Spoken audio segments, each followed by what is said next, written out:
Vous êtes content de votre nouvelle pièce de béton, hein? Ben maintenant, ça va être le temps de la protéger. Nous, à l'atelier 45e parallèle, ce qu'on utilise pour sceller nos pièces en béton, c'est du XS 327. C'est un produit qui est fabriqué par Surecrete. C'est un scellant uréthane à base d'eau non toxique hybride.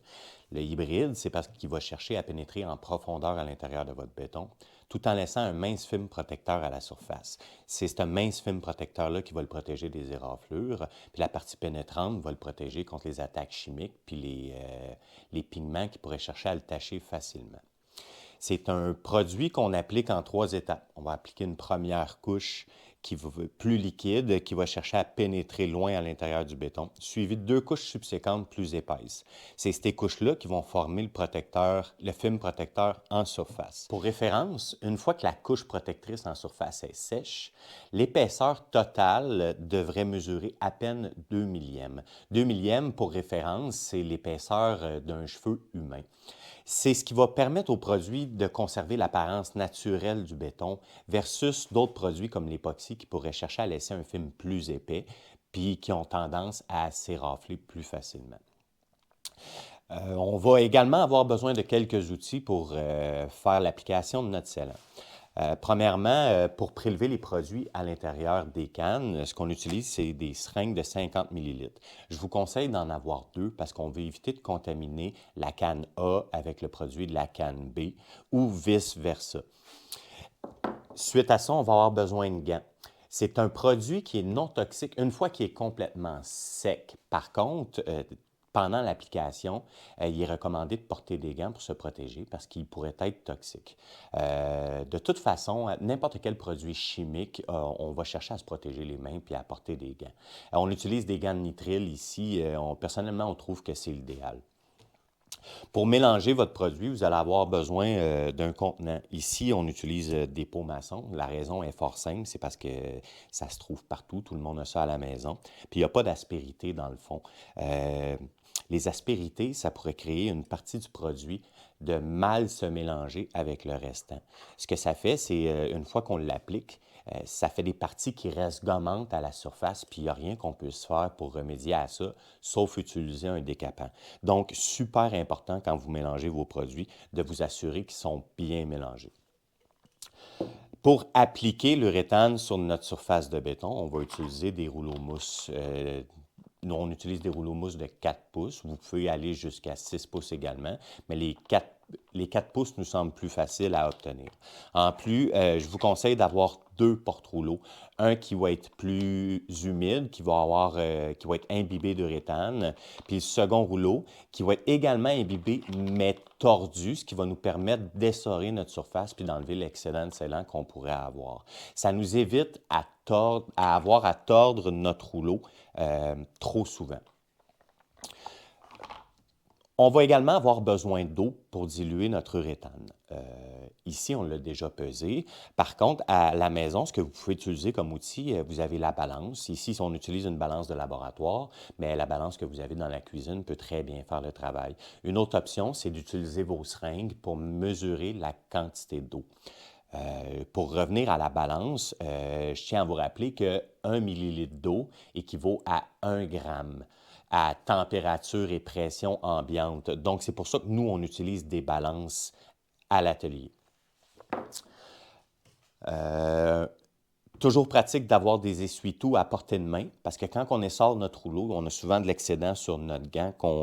Puis c'est pratique d'avoir un essuie-tout pour enlever l'excédent, pour éviter que ça dégoûte à la surface. Ce que je fais, c'est que je le garde toujours à proximité. Une fois qu'on a terminé, pour nettoyer vos outils, je vous conseille de simplement utiliser du savon à vaisselle puis de l'eau chaude. Si on s'y prend rapidement, le produit s'enlève très facilement. Par contre, les rouleaux, je vous conseille de les jeter après chacune des utilisations puis d'en utiliser un neuf pour chacune des couches subséquentes. Un autre truc que je veux partager avec vous, c'est le ruban adhésif. Moi, je l'utilise pour décontaminer mes vêtements. Par décontaminer, je parle principalement des poussières.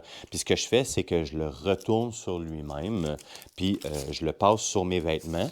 Puis là, vous allez peut-être trouver ça un petit peu ridicule, mais j'aime bien le passer dans mes cheveux aussi, puis la barbe, parce que vous pourriez être surpris de la quantité de poils qui peuvent se retrouver sur votre surface quand vous vous y attendez le moins. Pour vous assurer du succès de l'application de votre scellant, la préparation de surface est un facteur qui est super important. Ici, dans le cas de notre table, on a décidé de sabler la surface au papier sablé 400 et à l'eau. Une autre technique que vous auriez pu utiliser, c'est le lavage à l'acide muriatique, où on utilise un mélange de 10 parties d'eau avec une partie d'acide muriatique pour venir nettoyer la surface de notre béton. Une autre chose aussi qui est importante avant de sceller, c'est de vous assurer que vos rebords sont ébavurés. Quand on démoule une pièce, il arrive fréquemment que ces rebords-là, justement, sont coupants puis sont accrochants. Puis pour remédier à ça, on vient le frotter avec une pierre de meule qu'on a brisée en morceaux. Un autre facteur super important à prendre en compte avant de sceller votre pièce, c'est votre environnement de travail. On veut s'assurer que celui-ci soit exempt de poussière. Un autre truc qui peut vous aider, c'est de mouiller votre plancher avant de commencer à sceller. Ça va faire que les poussières qui sont en suspension dans l'air vont tomber à terre puis coller. Comme je l'ai mentionné plus tôt, c'est un produit qui s'applique en plusieurs couches. La première couche qu'on va appliquer va être super liquide. Par conséquent, on va la diluer avec une grande quantité d'eau. Les couches subséquentes, elles, vont être beaucoup moins diluées pour permettre de laisser un film plus épais en surface. Avant de mesurer nos produits, j'aimerais ça vous parler des proportions qu'on va utiliser dans les différentes couches qu'on va appliquer à la surface de notre béton. La première couche, c'est ce qu'on appelle la couche initiale ou le primer coat. C'est une couche qu'on va chercher à diluer avec une grande quantité d'eau. Dans ce cas-ci, pour la couche initiale, c'est 7 parties d'eau pour une partie de mélange de scellant. Pour les couches subséquentes, le même principe va s'appliquer. Par contre, on va seulement rajouter 2 parties d'eau pour une partie de mélange d'uréthane. En prenant compte que c'est 3 parties du produit A pour 2 parties du produit B, j'estime que je vais avoir besoin de 24 ml du produit A pour 16 ml du produit B, que je vais diluer avec 280 ml d'eau.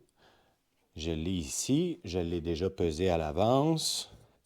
Donc, pour prélever mes produits, premièrement, faites attention quand vous levez vos couverts, surtout quand c'est des pots que vous réutilisez, parce qu'il peut se former une croûte à l'intérieur qui va venir contaminer votre scellant. Donc, 24 ml de la partie A.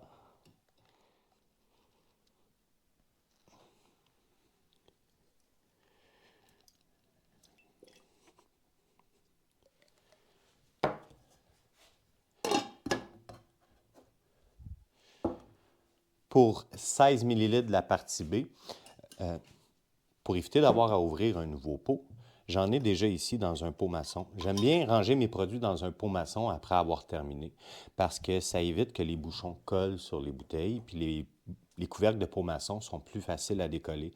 Un autre truc aussi, là, avant de refermer vos bocaux, assurez-vous que le rebord, le rim, soit bien propre. Ça va empêcher vos bouchons de coller sur le pot maçon. Pour ce qui est de la partie B, tel que mentionné, c'est 16 ml.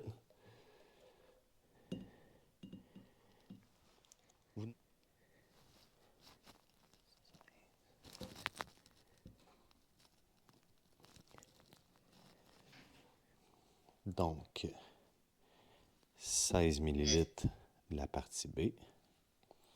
Vous pouvez attendre d'avoir appliqué les 3 couches de scellant avant de nettoyer vos seringues.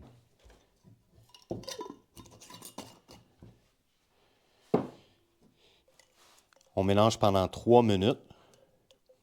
C'est là que le pot maçon s'avère utile. Comme je l'ai mentionné plus tôt, il n'y a pas d'aspérité. Dans le fond, vous êtes sûr de bien mélanger vos 2 produits ensemble.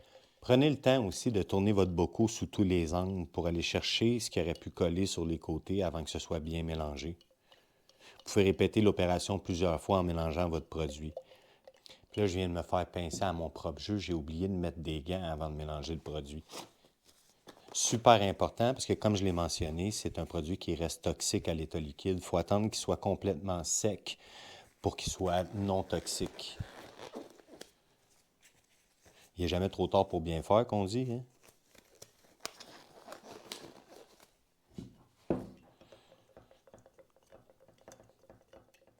Une fois qu'on est bien certain que notre produit est bien mélangé, on le met de côté pendant 10 minutes. C'est ce qu'on appelle le temps d'induction. On va revenir après cette période-là, puis on va diluer notre produit avec 7 parties d'eau, puisque c'est notre couche initiale, le primer coat qu'on appelle. Bien que ce soit possible d'appliquer votre sel en sol, je vous conseille fortement d'avoir un partenaire. Ça permet de diminuer le temps d'application du scellant entre les différentes sections de la surface. Puis ça diminue de beaucoup les lignes qui pourraient être apparentes à la fin. Ça fait maintenant 10 minutes que la partie A réagit avec la partie B dans Bon Pot Maçon. Maintenant, je vais la diluer avec de l'eau. Comme j'ai déterminé au début, ça me prend 280 ml d'eau pour diluer ma partie A et ma partie B. Chose importante à savoir, c'est versez pas toute votre eau à l'intérieur de votre mélange d'uréthane. Ce qui arrive, c'est que le mélange d'uréthane étant plus épais, il pourrait se mettre à flotter dans votre eau, puis ça vous empêcherait de bien le mélanger. Fait que ce que je fais, moi, je fais juste verser une petite quantité d'eau pour me permettre de diluer la pâte, puis après, je vais rajouter toute mon eau restante.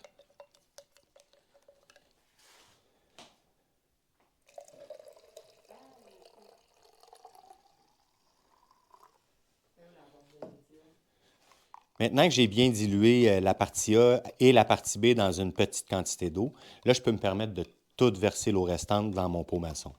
On s'assure également de bien mélanger encore une fois.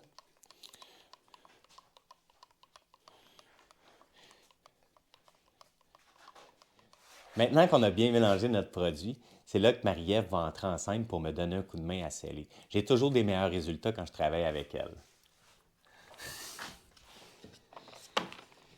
Fait que la manière qu'on procède, c'est que Marie-Ève applique la première couche, puis elle va chercher à saturer le béton. Fait qu'elle va en faire rentrer jusqu'à temps que le béton soit plus capable d'en boire, en fait. On sait que le béton est saturé principalement quand il arrête de changer de couleur. Fait que, à défaut de me répéter, Marie-Ève, elle va mouiller le morceau de béton. Elle va s'assurer que ça a bien pénétré partout avant d'enlever l'excédent puis de passer à la prochaine section. Moi, de mon côté, je vais travailler avec un rouleau qui a été imbibé de scellant, mais qui a été tordu pour me permettre d'aller chercher l'excédent qu'elle pourrait laisser derrière.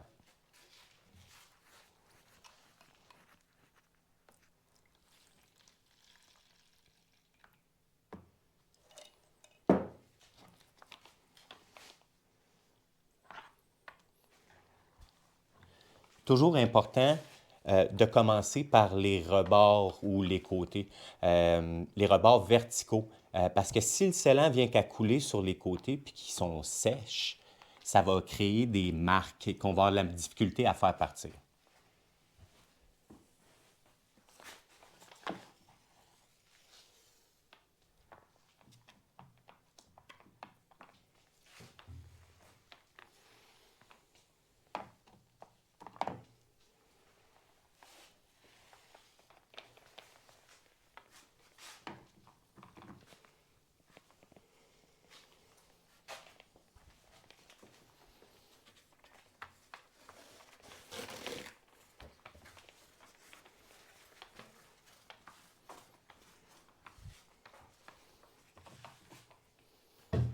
Ici, ça semble sec un peu, beaucoup.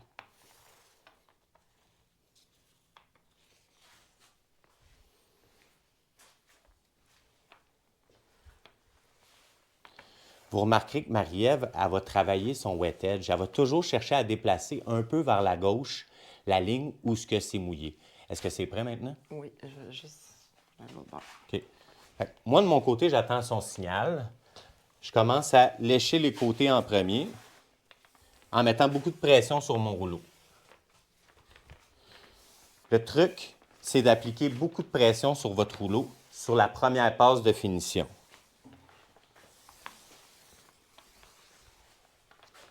On retourne sur les côtés rapidement.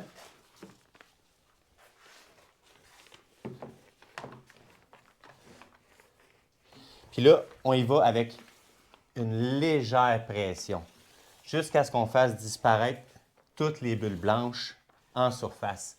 C'est important pour celui qui fait la finition de ne plus empiéter sur la partie qui est mouillée parce que ça contamine notre rouleau. Ça fait qu'on va laisser des marques sur les parties subséquentes. Je ne vois plus de bulles blanches. Je suis prêt à passer à l'autre section. Est-ce qu'elle est prête, Marie-Ève? Pardon? Non.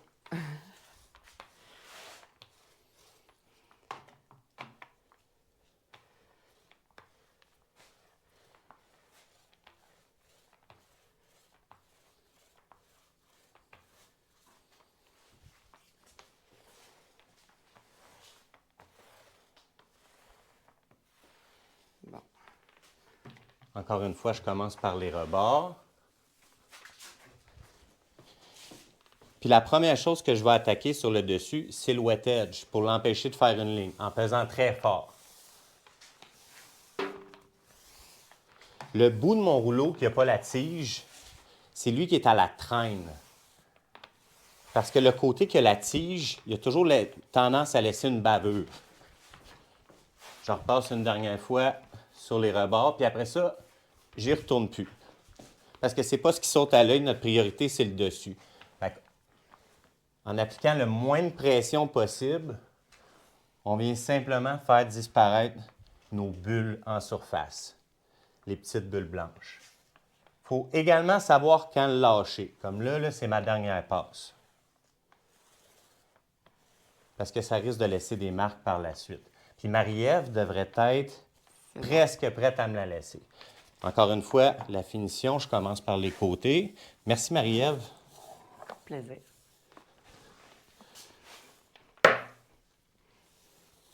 Le wet edge en pesant très fort pour éliminer les marques.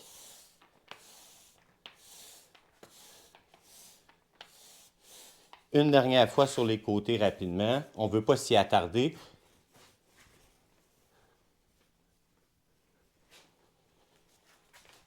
Puis en mettant le moins de pression possible, on vient faire disparaître nos petites bulles blanches en surface.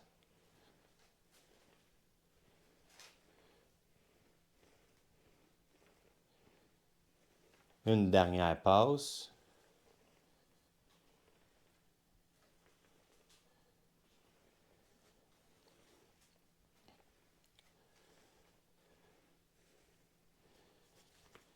Vous avez terminé. Il ne vous reste plus qu'à attendre que ça soit sec au toucher avant d'appliquer la deuxième et la troisième couche. On se revoit tantôt.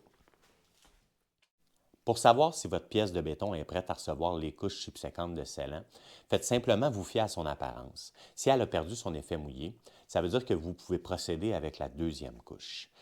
Tout comme la première couche, il faut mélanger notre uréthane dans des proportions de 3 parties de la partie A et 2 parties pour la partie B, qu'on va par la suite diluer avec 2 parties d'eau, comparativement à notre couche d'après où on a mis 7 parties d'eau. Cette différence-là va faire que ça va laisser un film beaucoup plus épais en surface. Donc, toujours en travaillant avec des seringues puis en évitant la contamination entre nos pots, je vais mettre celui-ci de côté parce que je ne veux pas l'ouvrir. Je vais me servir de mon pot maçon. Aujourd'hui, j'ai décidé de faire un total de 195 ml de scellant.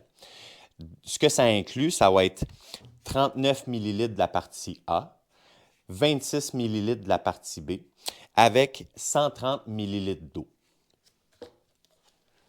Donc 39.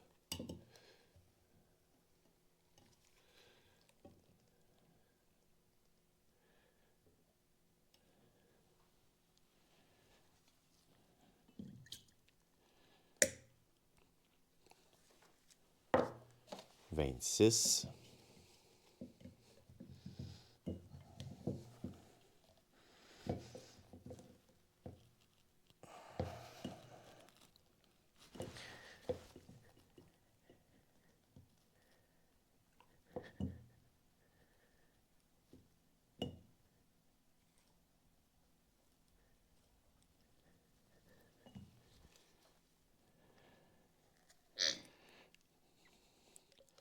Pour ce qui est de la technique d'application, ça va différer légèrement de la couche d'après. Cette fois-ci, on n'a plus besoin de saturer la surface avec le scellant. Donc, on va mettre beaucoup moins de produit à la surface.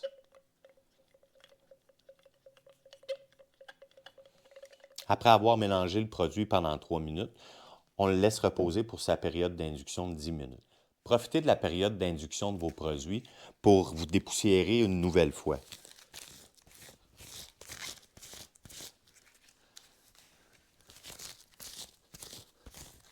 Une fois que votre période d'induction de 10 minutes s'est écoulée, vous pouvez rajouter l'eau de dilution à votre mélange d'uréthane. Je vous conseille d'en rajouter une petite quantité au début pour faciliter le mélange. Puis vous pourrez rajouter l'entièreté de l'eau par la suite. Encore une fois, pour obtenir un résultat impeccable, je dois m'assurer de travailler avec un partenaire.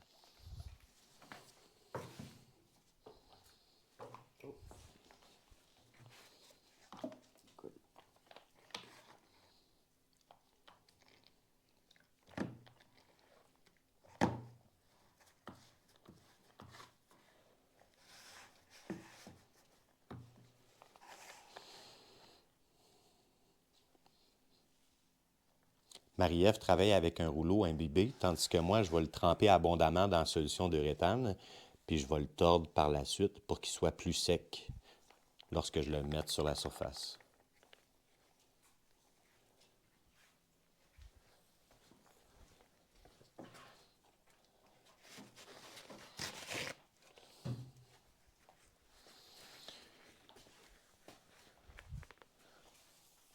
Vous observerez la technique de Marie-Ève, elle va toujours s'assurer de back-roller, ce qui veut dire de passer son rouleau dans le sens contraire de la première fois qu'elle l'a fait.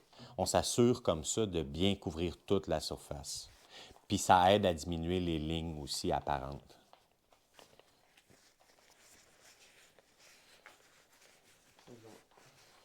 Merci. Donc, je vais commencer encore une fois par les côtés.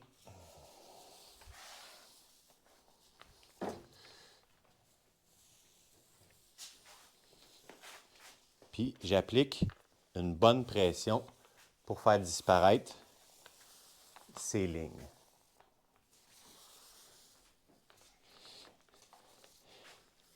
On retourne sur les côtés. Maintenant, je vais m'assurer de ne plus aller dans la zone de Marie-Ève où il y a beaucoup de liquide pour éviter de contaminer mon rouleau puis de laisser des lignes à la surface du béton par la suite.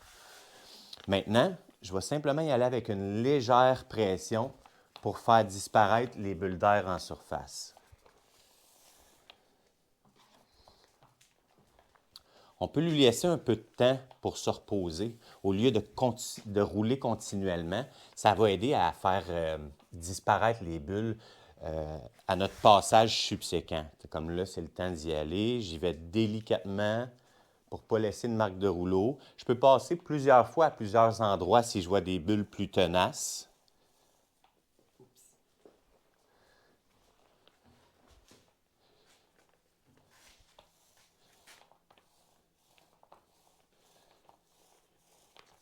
Puis lorsque les bulles sont toutes disparues, je vais arrêter de travailler la surface.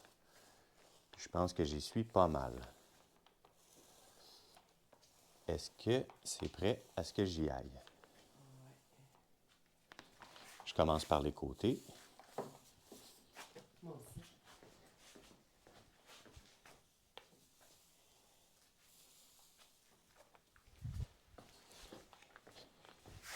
En appliquant une bonne pression, je fais disparaître ces lignes.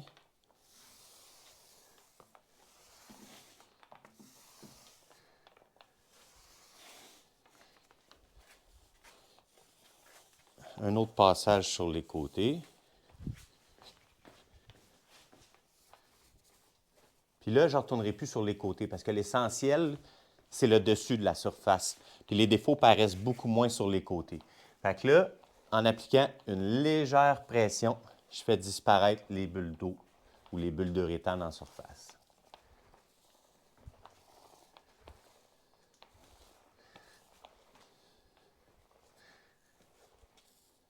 Je fais à peine appuyer sur mon rouleau.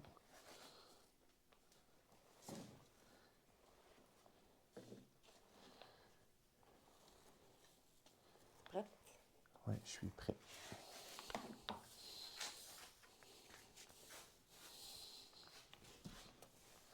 Merci Marie-Ève.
Puis là, je crois que c'est le temps de lâcher la surface.